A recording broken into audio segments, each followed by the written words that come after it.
qui ne vient pas pour des raisons évidentes. Et c'est ça aussi, vous comprenez l'absence du Premier ministre. C'est dans cet ordre-là, je pense.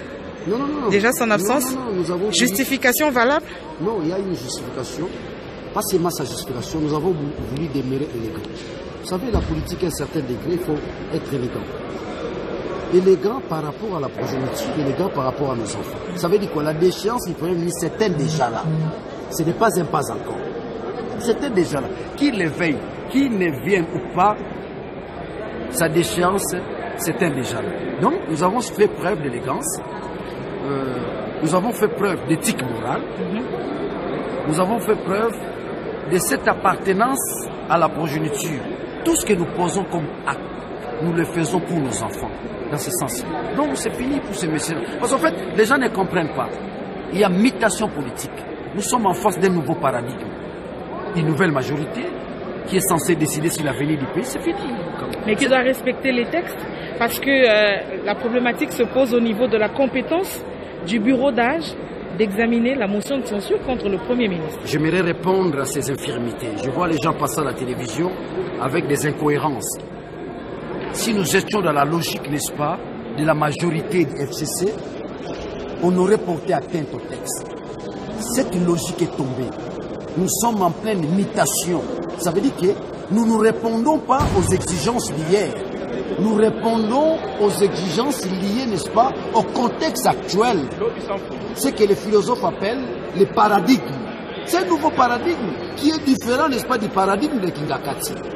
Un paradigme qui était fondé, n'est-ce pas, autour de la destruction de la nation. Maintenant, là, c'est un nouveau paradigme lié à la construction de la nation. Il faut nuancer ce genre de choses. En fait, les gens réfléchissent par rapport, n'est-ce pas, à la réalité d'hier. Cette réalité n'existe pas. Vous comprenez? La réalité actuelle se traduit en tant que majorité actuelle. Il n'a rien à voir avec la majorité. Mais honorable Daniel Safou, cette réalité d'aujourd'hui doit se baser aussi sur les textes. Mais quel est le texte qu'on a violé? Le règlement intérieur, la constitution. Non, on n'a rien violé. Vous savez, c'est tout le monde qui est devenu constitutionnaliste dans ce pays. C'est tout le monde qui est devenu juriste dans ce pays. Et tout se tombe dans le juridisme. On n'a rien volé. C'est le langage de nos frères du PPRD, c'est le langage de Chadari, c'est le langage de Néhémie, c'est le langage de Kabila. On a violé, Qui violait les textes hier avec arrogance, aujourd'hui devient le défenseur, n'est-ce pas, des textes, mais qui les sache. Et donc vous voulez faire... Tous les combats, n'est-ce pas, des Tchéntisséki. Vous voulez faire comme hier? Non. Pourquoi vous ne donnez pas le bon exemple? Non, laissez-moi terminer. Ok, allez-y. Nulle part on a violé. Même vous les journalistes, vous êtes en difficulté. Nulle part on a violé. Si nous étions dans la configuration d'hier, il y aurait une violation. Ça, c'est une nouvelle configuration.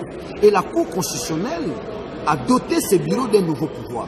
Vous comprenez, c'est une limitation, une nouvelle majorité. Preuve en est que les députés aujourd'hui sont tentés de s'identifier. Il est de la majorité ou il est de l'opposition. Chose qui se fait, n'est-ce pas, à l'entrée parlementaire. Maintenant là, ce n'est plus le cas. C'est un nouveau élan. Ce n'est plus ça. On n'a violé aucun texte. Aucun texte. N'oubliez pas les combats de Daniel Safou, qui s'associent aussi du combat de Tchéntisséki. Durant tout ce combat, tout s'articule autour du respect des textes. Et nous qui avons mené les combats pour respecter les textes, tout en étant respectueux des textes, on ne peut pas violer les textes. Il n'y a pas de violation. Ils sont dans la cacophonie irrationnelle, ils ne comprennent rien. Ils doivent apprendre comment on fait l'opposition. Ils doivent venir, ils seront enseignés. Ils seront enseignés. Merci. Quand vous êtes opposé, il faut multiplier l'intelligence. Merci. Il faut beaucoup d'économie. Merci. Pas beaucoup d'arrogance. Il faut être humble. Parce que vous constituez la minorité. Exactement. Tu es satisfait? Oui, mais aujourd'hui, vous n'avez pas prononcé le mot que j'aime bien vous entendre dire. C'est quel mot? La dichotomie. Ah. Quand vous dites de la dichotomie, moi... oui. Nous sommes sur la bonne voie. Pourvu que le Congolais se retrouve et que le Congo gagne. Viens, je te dis une chose. Pour moi, Daniel Safou, j'ai une définition de l'union sacrée. Je crois que cette définition peut intéresser tout le monde.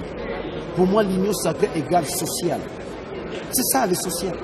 Aujourd'hui, le vrai problème du peuple congolais, c'est le social. Je suis député parce que je me dis, il va y avoir la révolution sociale. C'est comme ça que je suis allé dans l'union sacrée. Je suis allé à l'Union sacrée pour deux possibilités. La construction de la nation, qu'on a raté depuis 60. Il faut que le Congo soit une nation, nous ne sommes pas une nation. Je suis allé à l'Union sacrée pour obtenir le social du peuple congolais.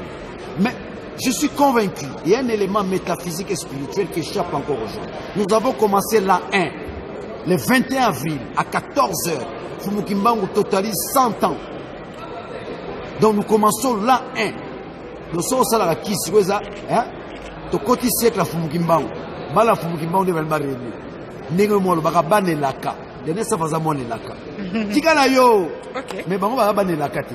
Donc nous avons commencé l'an 1. Faut kangango. Batebele ba habité. Vous enseignements on fait ça. Tu bandit l'an 1. Oh zara singa loket boaka. Oh liage lobo boaka. Oh bisoso qui va franc-maçonnerie tika. Oh nini tika la yo parce que bandit l'an 1. C'est la puissance de Fumukimbangu, de Mbumba Philippe, de Matéa Mouane. C'est la puissance de Motomoïdo. Au l'ère du verso. Qu'est-ce qu'on appelle ça l'enseignement ésotérique? Nous entrons dans l'ère du verso.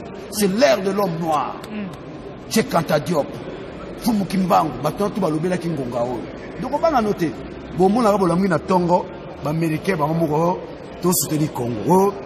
Donc, le Congo va vers un avenir. Mais si un élément si, nous demeurons divins. Divins. C'est dépassé ce siècle-là. Un grand maître, c'est dépassé. C'est vénérable. Donc demain. Donc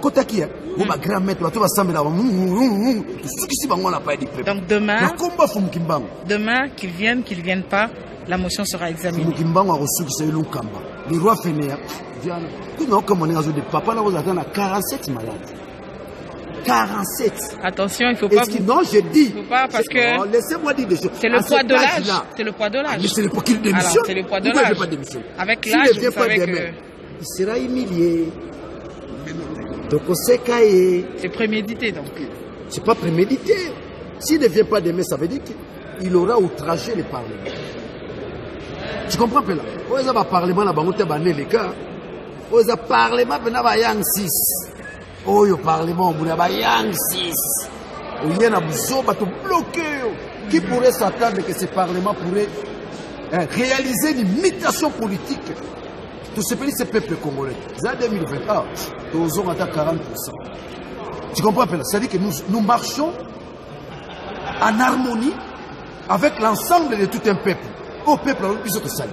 Oh, tu vois, il m'a dit, je Kabila l'a fait, te saluer. Hé, c'est au peuple, Tolingi Tolia. Tolia. Donc, aussi Félix Fufouka. C'est Matika Momkena Sani. Moi, Ndakala, moi, Pondu. Chakula. Maman, tu fais du libéla.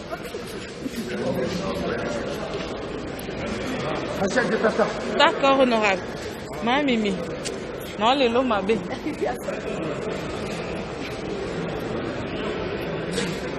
Voilà. Oh! Je cherche.